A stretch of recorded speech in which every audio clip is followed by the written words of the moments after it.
Good morning friends, आपका स्वागत है हमारे YouTube channel learning point with Abhishek में डेली स्टेनो डिक्टेशन के लिए 90 शब्द प्रति मिनट डिक्टेशन स्टार्ट।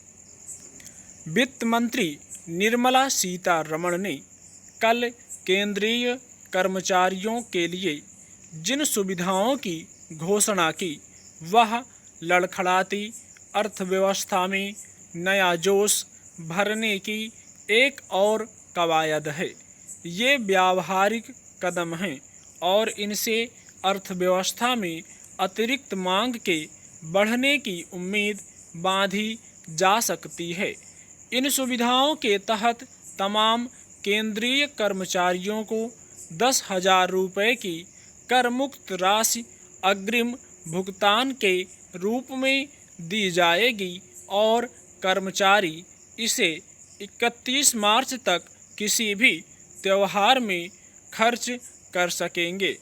उन्हें 10 किस्तों में इसे लौटाने की सुविधा होगी। इसी तरह LTC कैश वाउचर स्कीम में कर्मचारी रीइंबर्समेंट की बजाय सीधे नकदी का दावा कर सकेंगे और इस राशि का इस्तेमाल भी उन्हें 31 मार्च से पूर्व कर लेना होगा।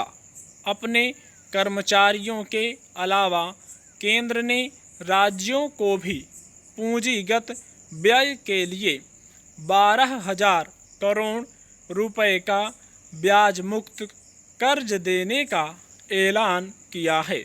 राज्य 31 मार्च तक अपनी नई पुरानी योजनाओं पर इसे खर्च कर सकेंगे और उनके पास अगले 50 वर्षों में इसे चुकाने की सहूलियत होगी।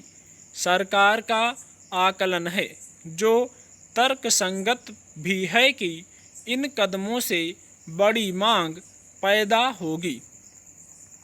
भारतीय अर्थव्यवस्था को लेकर तमाम देशी विदेशी वित्तीय व रेटिंग संस्थाओं के जो आकलन हैं वे सरकार की परेशानी पर बल डालने के लिए काफ़ी हैं। हालांकि अनलॉक की प्रक्रिया के आगे बढ़ने के बाद बाजार में स्थितियां कुछ सुधरी हैं।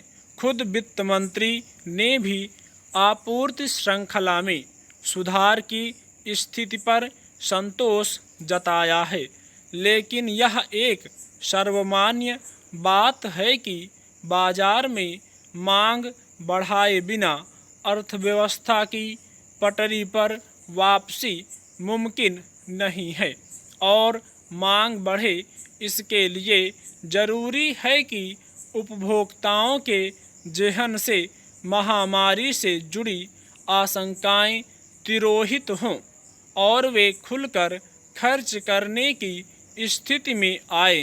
लॉकडाउन ने मध्य वर्ग को किफ़ायती खर्च के लिए बाध्य किया है और जब तक कोविड-19 से जुड़ी स्थितियां सामान्य के करीब नहीं पहुंचेंगी, सामाजिकता नहीं बढ़ेगी, तब तक उनका पूर्व स्थिति में लौटना कठिन है।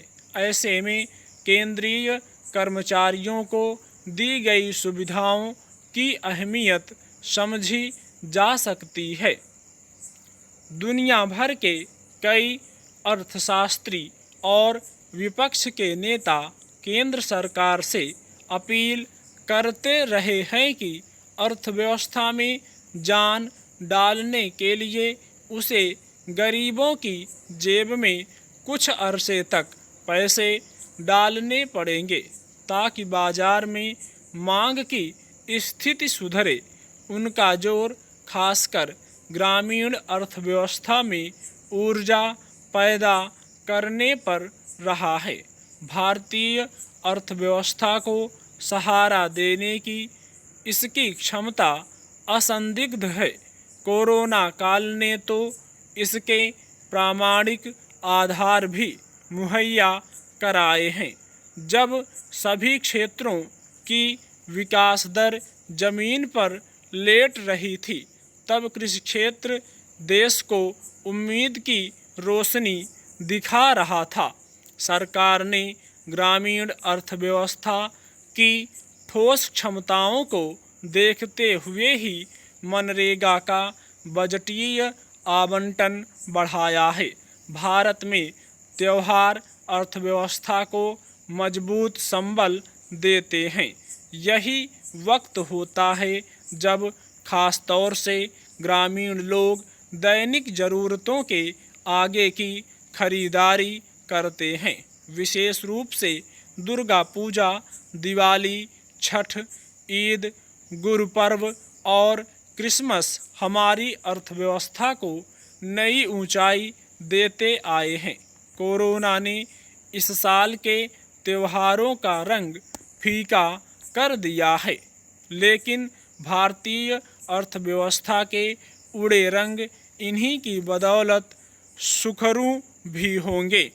सरकार को कुछ और राहतें असंगठित क्षेत्रों पर भी बरसानी होंगी। स्टॉप।